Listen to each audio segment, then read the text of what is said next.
Is your baby screaming and crying at physiotherapy that you're just so stressed because 6 months later, they're still screaming at physiotherapy and they are learning nothing except become distressed and tired from the session of crying, or they get away without having to do any exercises because even their physiotherapist is stressed by their crying?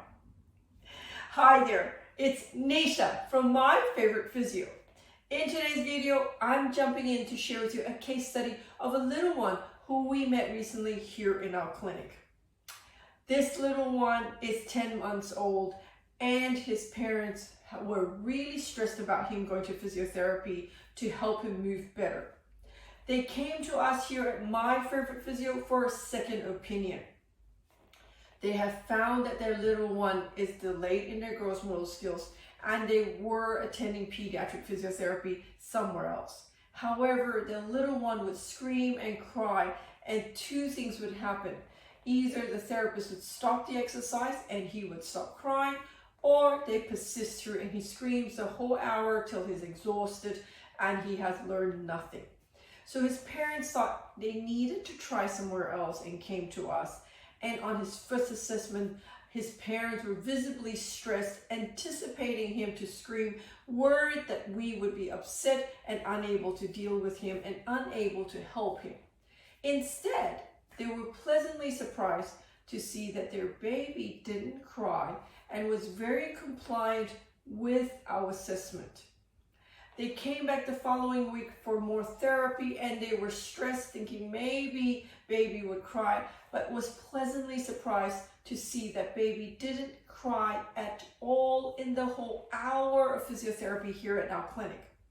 And they could not help but actually mention to us that, did you know that baby usually screams the whole hour at physio in the other practice? And it was unbelievably shocking for the parents that their little one did not cry and in fact was laughing and enjoying physiotherapy here at My Favourite Physio.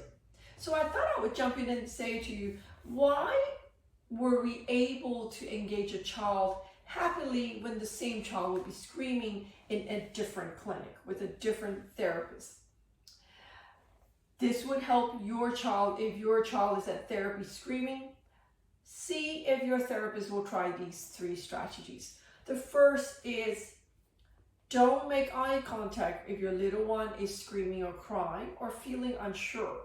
So when we had little one come into our clinic the first time, he was looking around a bit anxious because he kind of thinks maybe this is another place to do therapy, like the place he was going to usually. So he was starting to look for cues and signs. What our therapist would do is to not make eye contact. We'll look around. Every time he looks at us, we look away. So it's not confronting for baby. So they're thinking, well, they're not paying attention to me, so it can't be about me. And so baby doesn't get distressed. And if baby doesn't get distressed and start to cry, the parents are also not getting distressed. The second strategy is to let the parents handle baby if baby is particularly anxious and has been to therapy where they were screaming. They just don't want another stranger to touch them.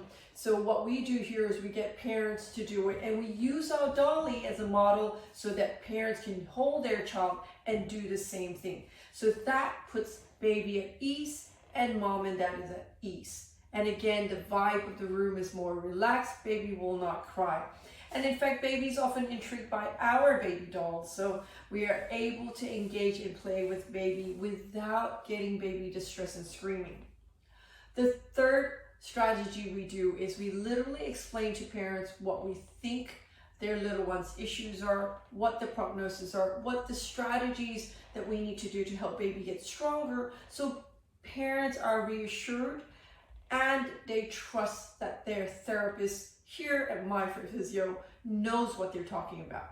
Now, once parents are relaxed and not anxious and confident in the physiotherapist they work with, little one will feed off mom and dad's vibes. Now, sometimes parents can be stressed because what we're saying is not the most pleasant news. So it is important to help families process the situation to still put on a happy smile and a happy voice so that little one doesn't get distressed. And in doing so, when baby's happy, that would then promote mom and dad to feel more relaxed and actually genuinely feel happy to be at therapy. So those are 3 key strategies we use to help an anxious child relax and enjoy therapy. You could perhaps suggest to your therapist to try those 3 strategies if your baby's crying and screaming at therapy. Now, if you've tried that, it doesn't work, perhaps what you should do is, like this family, come for a second opinion here at My Favorite Physio. The number to ring here to speak to one of our expert pediatric physiotherapists is 02-9790-4233. And if you know somebody out there whose little one is attending therapy and they tell you all baby does is cry and scream till they're tired, 6 months down the road they're still doing the same and learning nothing, why don't you like and share this video with them? Until next time, have a brilliant day. Bye.